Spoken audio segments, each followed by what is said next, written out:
For my mom, I always have to note whenever we hit this once every 3 years or so, that this is one of these places where my mom's spirituality and mine highly overlap. This is her favorite ever, Bible story.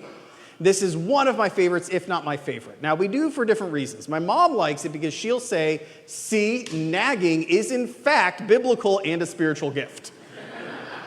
And I'll say, thanks, Mom.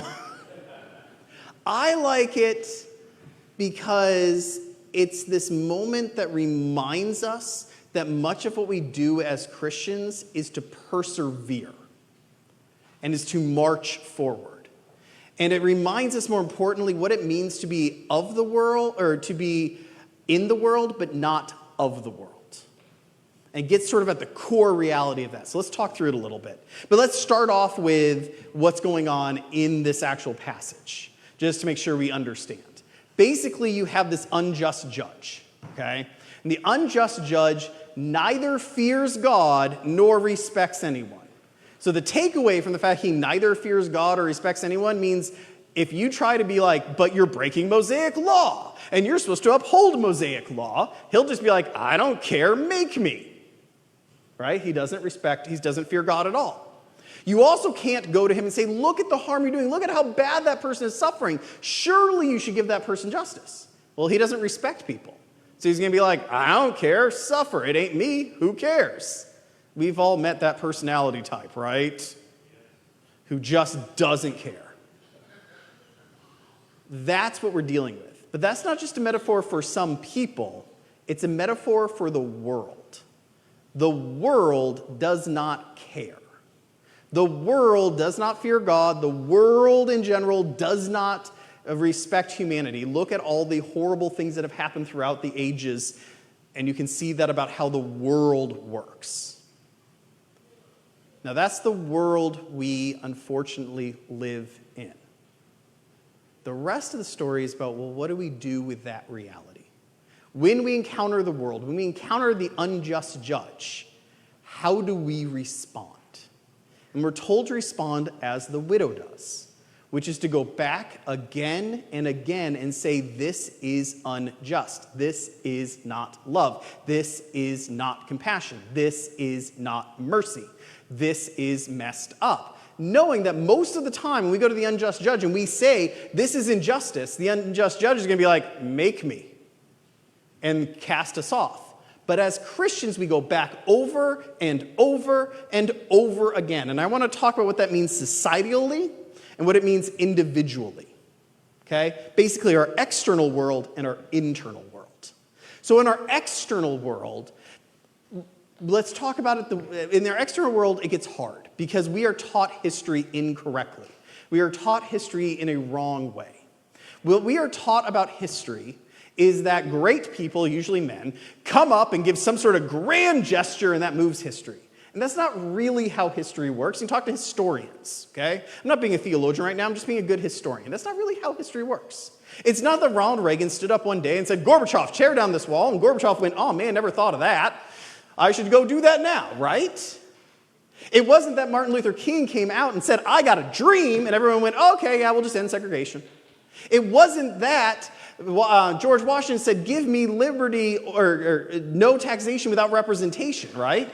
Wasn't that the founders did that and everyone just went, oh yeah. The King of England didn't just wake up and be like, you're right, that's a really good argument. We should just end this thing and make democracy happen. That's not how it worked. Those moments were not unimportant. Those moments were good, and they were great speeches, and they were wonderful people, and there were amazing prophets. But the reality is, none of those movements that made the world better were built just because of one person doing one thing. Those movements happened because millions of people over generations fought. It was 100 years between the end of slavery and the beginning of the modern civil rights movement in the 60s. It was 20 years between the States' Rights Party of Strom Thurmond in 48, who was a pro-segregation party, and George Wallace's pro-segregation party in 68.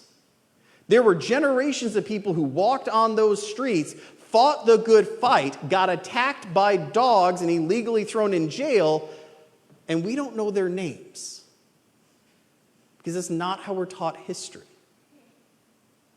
George Washington didn't win the war, the Continental Army did. Ronald Reagan didn't defeat the Soviets overnight. It took generations of people getting up at 6 a.m. in the morning to go fly their bombers around to keep the world safe. It was millions of people over generations that made these moments where the wall finally comes down and progress gets made. Each group building off of the group before. This is the story of how to live in a world when we are not of the world. We are called to get up and fight for justice in every place and everywhere that we can. And for love, and for mercy, and for compassion. In our families, in our homes, in our communities, in our nation. We are called to do that in whatever measure God has given us the ability to. In what ways we can.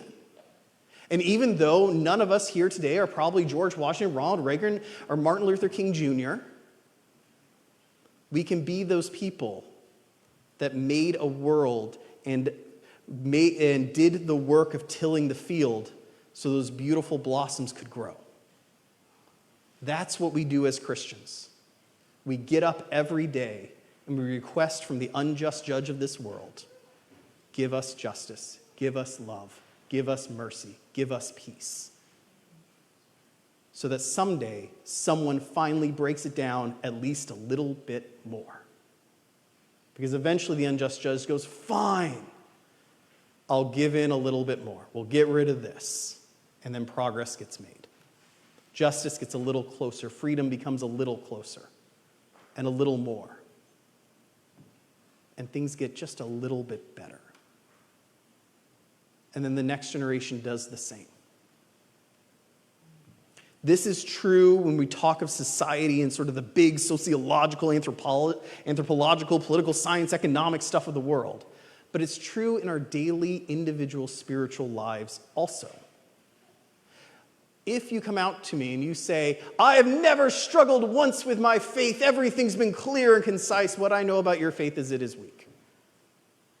Because if you don't struggle with it, if you never, like Jacob, out there fighting God, going, what in the world is it that you want me to do? If you're never out there like Moses saying, really, me? What? Then you're not talking to him.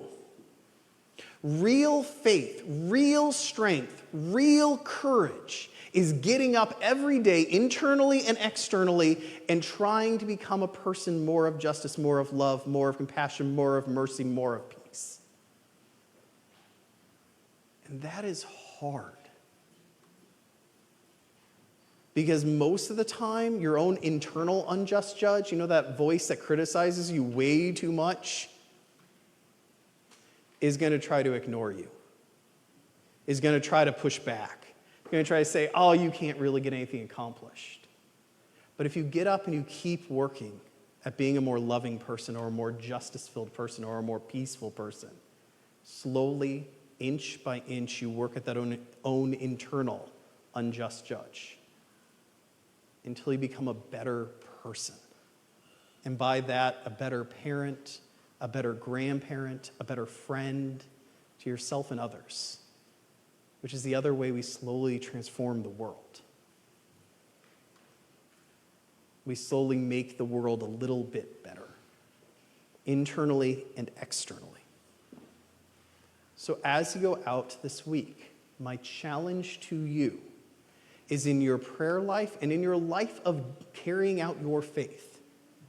I want you to ask yourself the same question on two levels. The first level, how are you fighting for justice, peace, freedom, compassion, mercy, love, all the things we speak about in the Bible, to make your community, and you can define that however you want, your nation, your neighborhood, whatever, your family, more what Christ calls us to be? On that individual level, how are you working inside yourself against your own unjust judge, against your own demons that haunt you from childhood or from wherever, to become a more peaceful, loving, compassionate, justice-filled individual who can see the child of God in every